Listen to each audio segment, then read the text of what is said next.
Selanjutnya, pemerintah memberikan penugasan impor beras lagi kepada Perum Bulog sebanyak 1,5 juta ton. Impor beras ini dilakukan untuk pemenuhan cadangan beras pemerintah yang digunakan untuk intervensi stok dan harga beras yang tinggi.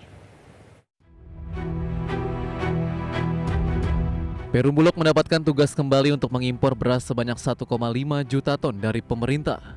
Perintah impor beras ini dilakukan untuk memenuhi cadangan beras pemerintah atau CBP di tengah ancaman dampak buruk kekeringan panjang akibat cuaca panas El Nino. Direktur Utama Perum Bulog Budi Waseso menjelaskan, dari penugasan 1,5 juta ton, Bulog telah menekan kontrak impor beras 700.000 ton. Bulog juga telah menjalin kontrak impor beras dengan Thailand, Vietnam, Pakistan, dan Myanmar. Impor beras ini juga untuk memenuhi kebutuhan penyaluran bantuan pangan beras yang akan diperpanjang sampai Desember 2023. Selain untuk memenuhi kebutuhan bansos beras, impor juga dilakukan demi cadangan beras pemerintah terpenuhi, di mana CBP di gudang Perum Bulog idealnya sebanyak 1,2 juta ton pada akhir tahun ini.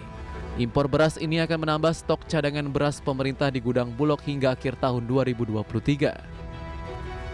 Bulog sendiri menargetkan ratusan ton beras impor tersebut bisa terrealisasi akhir tahun ini.